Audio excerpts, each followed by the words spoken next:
আমি আপনাদের কাছে একটা প্রশ্নের উত্তর শুনতে চাচ্ছি। আশা করি সবাই কমেন্ট বক্সে এই প্রশ্নের উত্তরটি দিয়ে যাবেন এবং কি কি বুঝলেন আমার কথাতে সেটা প্রকাশ করে যাবেন। যেমন এই দেশের, আমাদের সোনার বাংলাদেশের সবচেয়ে ক্ষমতাশালী আল্লাহর বান্দা প্রধানমন্ত্রী, সেই প্রধানমন্ত্রী আমি শহীদুরকে ডেকে বলল যে, শহীদুর, আজকের পর থেকে তুমি এই কাজটি কন্টিনিউ করবা, তোমাকে আমরা রাষ্ট্রীয়ভাবে পুরস্কৃত করব যদি এই কাজটি সাকসেস না করতে পারো এবং কি কন্টিনিউ না করতে পারো, তাহলে তোমাকে কি শাস্তি দেওয়া হবে। তাহলে আমি শহীদুর ওই কাজটি কন্টিনিউ করব কিনা, ওই কাজে ফাঁকি দিব কিনা, এই প্রশ্নটা আপনাদের কাছেই রেখে গেলাম। এর জন্যই যে সে যে অর্ডার করতেছে তারও আল্লাহ, যে আমারও আমি শহীদুরও আল্লাহ সে। তাহলে আল্লাহ তাআলার বান্দা যদি এত ক্ষমতাশালী হয়ে থাকে, তাহলে মহান আল্লাহ তাআলা কত বড় ক্ষমতাশালী। তিনি বলতেছেন যে 5 ওয়াক্ত নামাজ তোমরা জামাতের সহিত আদায় করো, আমি কাল কিয়ামতের দিন এই নামাজের উসিলায় তোমাদেরকে জান্নাতুল ফেরদাউস দান করব। তাহলে আমরা মহান আল্লাহ তাআলার বলা কথা কেন মানতেছি না? এবং কি আল্লাহ তাআলা বলতেছেন তোমরা হারাম থেকে বিরত থাকো এবং কি হালালকে পছন্দ করো, সত্যকে প্রকাশ করো, মিথ্যাকে অপছন্দ করো। তাহলে আমরা কেন মহান আল্লাহর হুকুমগুলো মানতেছি না? আমরা কেন এই দুনিয়া মানুষের কথাইকে বেশি প্রাধান্য দিয়ে থাকি এবং কি আল্লাহ তাআলার কথাকে প্রাধান্য দেই না? এটা কি আমরা একটু ভেবে দেখি না যে মহান আল্লাহ তাআলা আমাদেরকে দুনিয়ায় পাঠিয়েছেন, আবার যে কোনো সময়ে আমাকে না বলেই আমার নিঃশ্বাসকে বন্ধ করে দিবেন? এই বুঝটা কি আমাদের আসে না? তাহলে কেন আমরা মহান আল্লাহর হুকুম মানতেছি না? আমরা কেন মহান আল্লাহকে বোকা মনে করতেছি?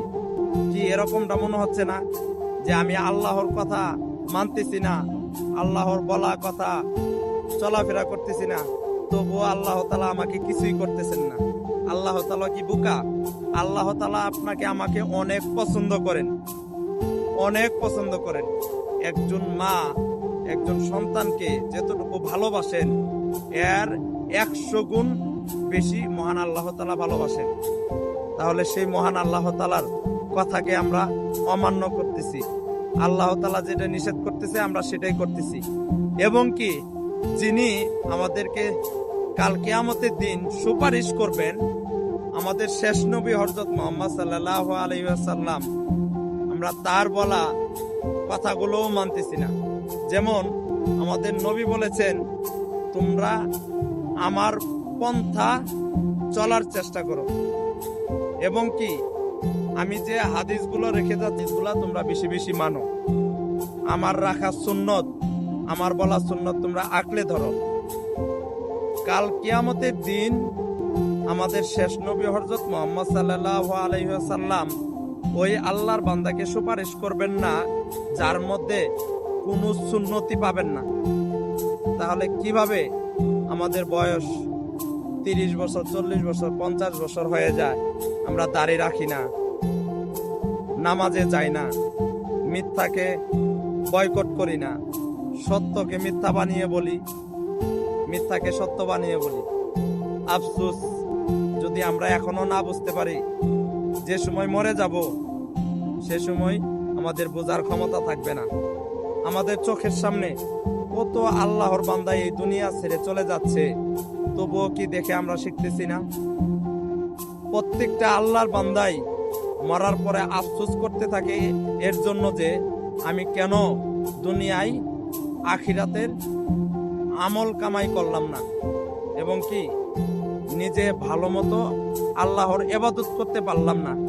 কেননা দুনিয়ায় মাত্র কিছুক্ষণ সময়ের জন্য আমাকে পাঠিয়েছিল, যা আমি ইবাদত করলেই এই চিরস্থায়ী জান্নাত আল্লাহ তাআলা আমাকে দিয়ে দিতেন। আমরা একটু ভেবে দেখব, আমাদের ভাই বেরাদার, আত্মীয় স্বজন যারা মারা যায় তাদের সামনে দাঁড়িয়ে নিজেকে একটু স্থির রেখে চিন্তা ধরিয়ে দিব যে আমরাও এইভাবে একদিন দুনিয়া ছেড়ে চলে যাব। তাই দুনিয়াতে আমাদের কি করার উচিত এবং কি দুনিয়াতে মৃত্যুর পরে আমাদের আল্লাহ তাআলা কোন হালতে রাখবে, এই চিন্তা করে আমাদের নেক আমল এবং কি খাঁটি আমল তৈরি করতে হবে।